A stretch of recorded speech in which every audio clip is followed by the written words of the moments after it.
남자아이는요, 기본적으로 그 기질이 외향적이건 내향적이건 간에 그냥 다른 세계에서 왔다고 보시면 오히려 편하실 것 같아요.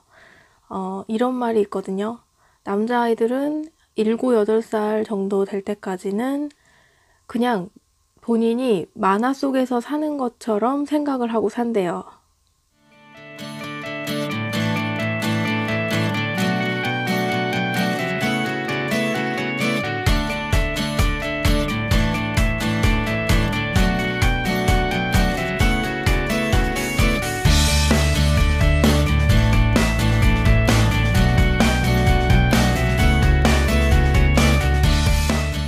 안녕하세요. 그린육아TV. 저는 작가 문채연입니다.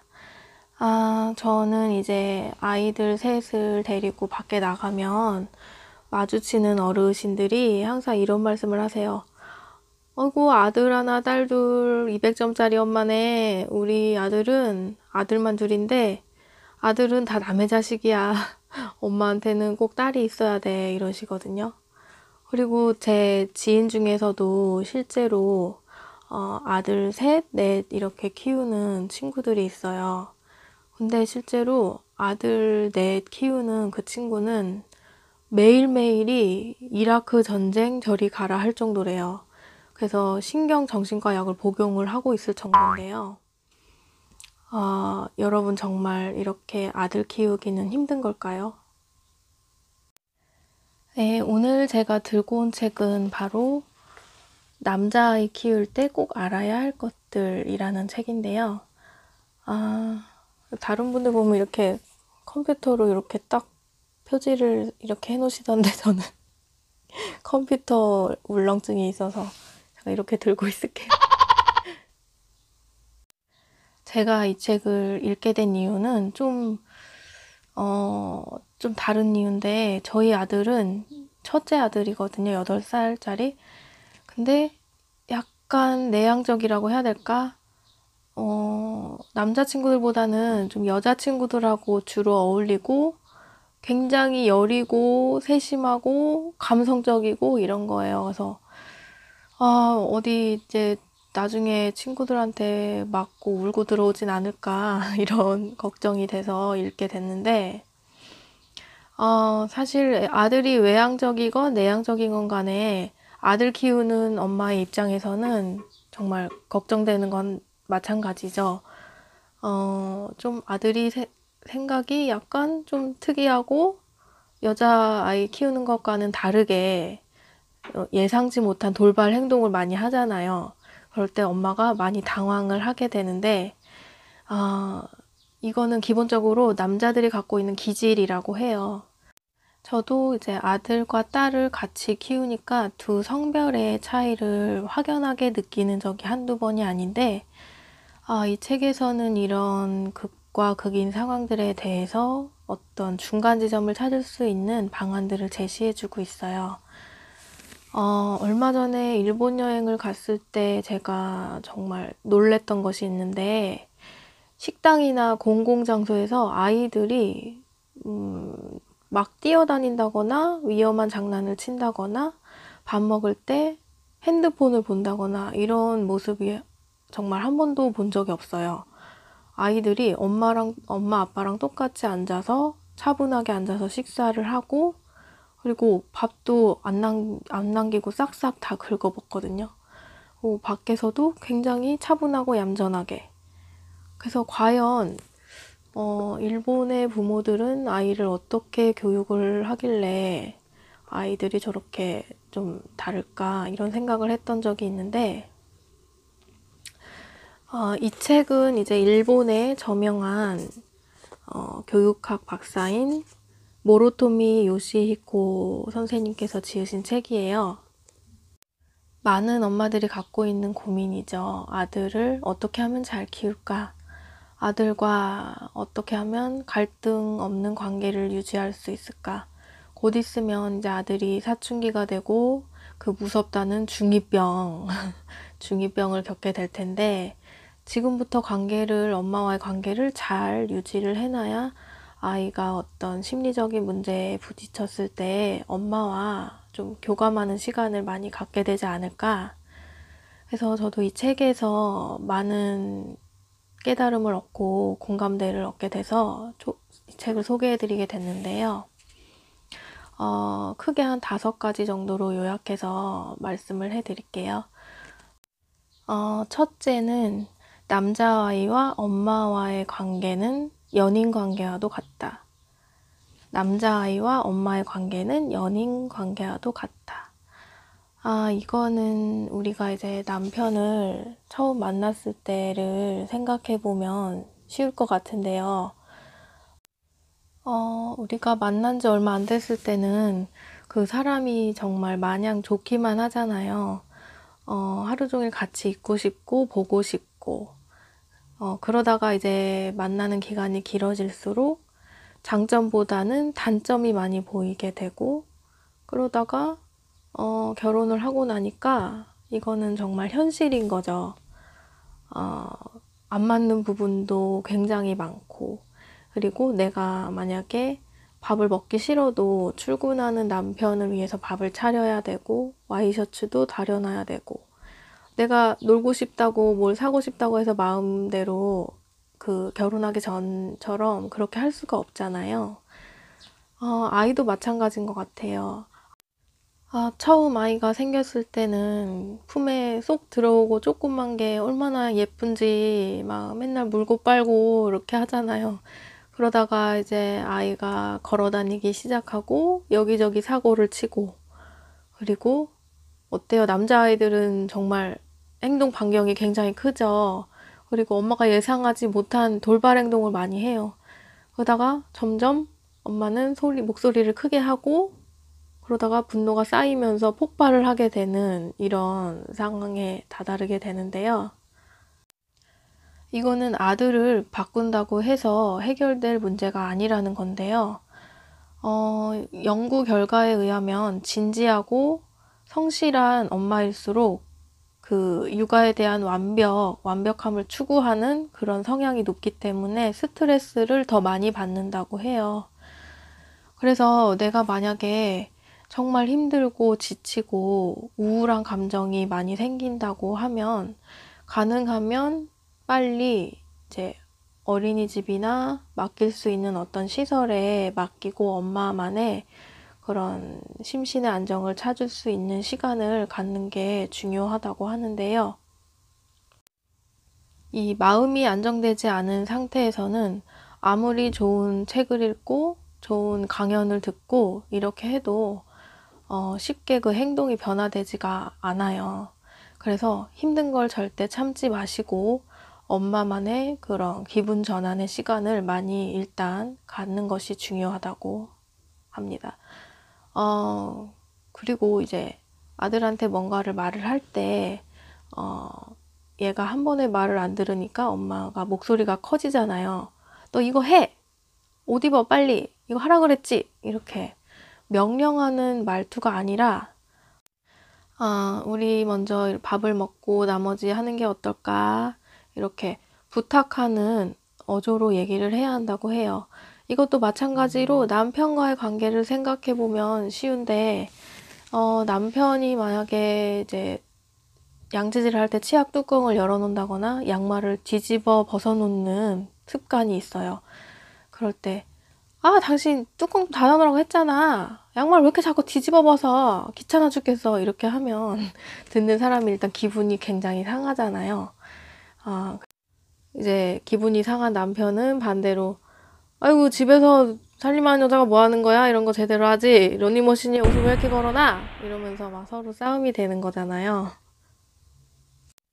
그런데 부부싸움은 칼로 물베기라고 해서 오래 가지 않죠.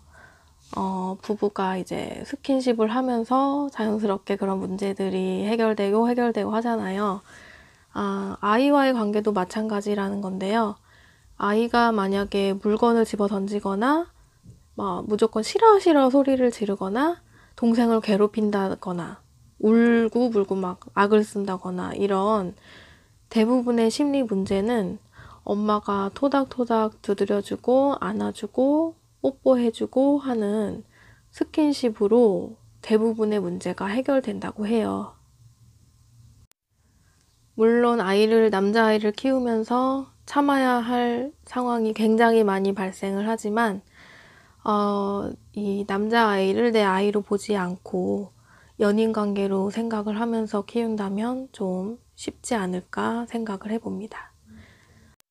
그리고 두 번째는 내 아이를 다른 아이나 형제와 비교하지 않는다. 내 아이를 다른 아이나 형제와 비교하지 않는다 라는 건데요. 예를 들어서 뭐 형제가 있는 집이나 아니면 친구가 놀러 왔어요. 그런데 내 아이랑 그 친구가 같이 그림을 그리고 있어요. 네, 아이는 막 선만 딱 그어놨는데 다른 아이는 정말 색칠도 열심히 하고 색깔도 여러 가지를 쓰면서 예쁘게 그렸어요. 이랬을 때 엄마가 너도 친구처럼 색칠 좀 해봐. 왜 이렇게 선만 딱 그려놨어? 이렇게.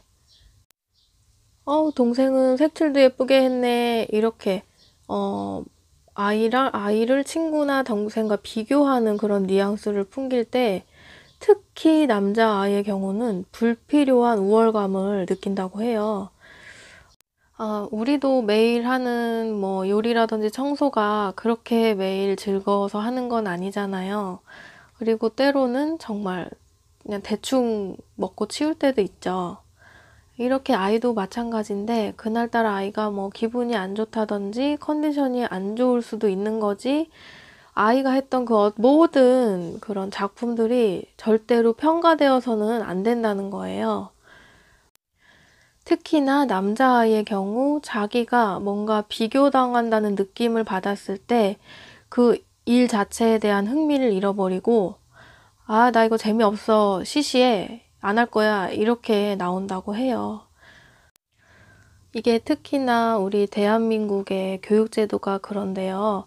아이들은 기본적으로 학교를 다니면서 공부는 기본이고 운동을 할 때, 놀이를 할 때까지도 경쟁을 하면서 성장을 한다고 해요.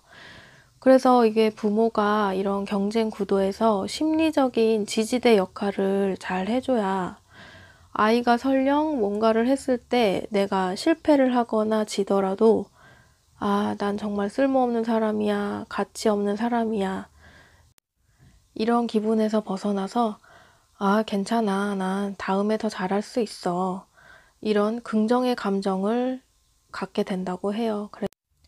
그래서 아이가 뭔가를 했을 때 그것에 대한 뭐 비교나 평가 기준이 되는 교육보다는 엄마는 네가 이걸 해서 정말 기뻐, 즐거웠어, 이런 함께 즐거워하는 교육이 되어야 한다는 거예요. 그래서 이제 두 번째, 다시 한번 얘기를 해볼게요. 아이를 다른 아이나 내 형제와 비교하지 않는다. 네, 세 번째는 집안일을 돕는 습관을 기르자. 집안일을 돕는 습관을 기르자.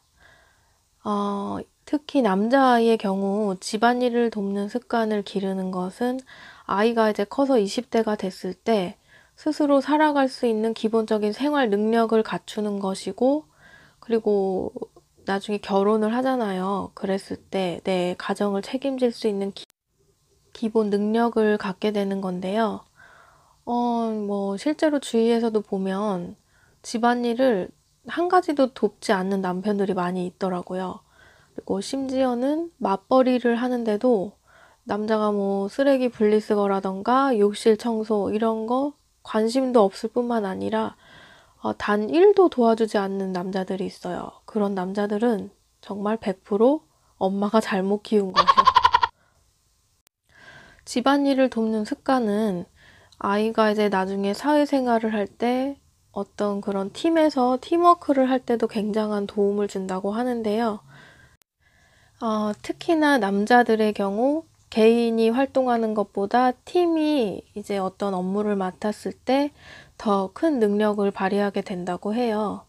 그래서 아이한테 네가 이거 쓰레기 좀 버려주면 정말 엄마가 큰 도움이 될 것 같아. 우리 가족한테 정말 큰 도움이 될 것 같아.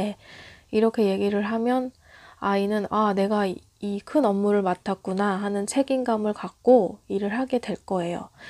근데 여기서 가장 중요한 포인트가 있는데, 아이가 만약에 반찬 그릇을 옮기는 걸 도와주다가 접시를 깨트렸어요.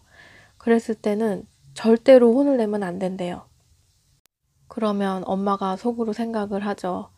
에이구, 그냥 내가 하는 게 편하지. 그냥 일만 더 많아졌네. 이렇게 막 화를 내게 되는데, 아이가 설령 실수를 한다고 해도 절대로 화를 내지 말고, 만약에 화를 내게 되면 아이가 그 일에 대한 자존감을 박탈당하고, 집안일은 내가 하면 좀 부담이 되는 일, 내가 해서는 안 되는 일이구나, 이렇게 여긴다고 해요. 이럴 때 화를 내지 말고, 이럴 경우에는, 손을 다칠 수 있으니까 깨진 그릇에 손을 대지 말고 걸레나 빗자루로 이렇게 쓸어서 담으면 돼. 이렇게 좀 힘들겠지만 차분하게 알려주는 것이 스스로 집안일을 돕는 것에 대한 흥미를 갖게 해주는 것이 되겠죠. 근데 물론 엄마가 힘들죠. 인내심이 가장 필요한 일인데, 태생적으로 남자아이들은 이제 듣는 게 약하대요. 이게 뭐 소리가 잘 안 들린다거나 이런 문제가 아니라 특히 그 사람이 말하는 거 그걸 잘 못 듣는데요. 이게 자기만의 세상에 빠져서 살다 보니까 그게 안 들리는 거래요. 그리고 그 어떤 눈에 보이는 실질적인 형태에 집중을 하기 때문에 아이가 엄마를 도와줬을 때 이제 특별한 보상을 해줘야 되는데 가장 좋은 게 포인트 제도. 엄마를 한 번씩 도와줄 때 우리가 커피숍 가면 왜 음료 하나씩 살 때마다 쿠폰 찍어주잖아요. 그렇게 카드를 만드는 거예요. 그래서 아이가 엄마를 도와줬을 때 도장을 한 개씩 찍어주면서 10개가 되면 뭐 큰 걸 사준다든지 이런 보상 제도를 마련해줘야, 그렇게 해줘야 아이가 이제 자발적인 행동 의식을 갖게 된다고 합니다. 와, 이 세 가지만 얘기했는데도 벌써 시간이 이렇게 흘렀는데요. 나머지 두 가지 이제 커뮤니케이션에 대한 것과 사춘기에 대한 것이 있는데 이거는 다음 편에 오도록 할게요. 얼마 전에 이제 학교 학부모 상담을 갔었는데 저는 제 아들이 내향적인 줄로만 알았거든요. 그런데 선생님께서 굉장히 장난도 잘 치고 까불기도 하고 이런다고 하더라고요. 그래서 상당히 의외였는데 이런 말이 있잖아요. 부모는 그 자식을 아는 가장 마지막 사람이다. 이건 뭐냐면 내가 내 자식에 대해서 가장 잘 안다고 생각을 했는데 그게 절대로 아니라는 거예요. 우리가 이제 컸을 때도 생각을 해보면 집에서 하는 행동과 밖에서의 행동이 완전히 다르잖아요. 이것도 우리 자식들도 마찬가지라는 얘긴데, 이런 육아의 갈등 속에서 고민하면서 항상 이렇게 막 우울하게 살기보다는 책도 많이 읽고 이렇게 얘기도 많이 나누면서 좀 더 발전할 수 있는 그런 육아를 했으면 좋겠습니다. 일단은 주말을 잘 보내시고요. 저는 다음 시간에 다시 찾아오도록 하겠습니다.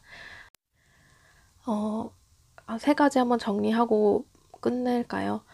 첫째가 뭐였죠? 엄마와 아들과의 관계는 연인 관계와도 같다. 두 번째는 아이를 내 아이나 다른 형제와 비교하지 않는다. 세 번째는 집안일을 돕는 습관을 기르자. 시청해주셔서 감사드리고요. 저는 다음 시간에 다시 찾아올게요. 안녕히 계세요.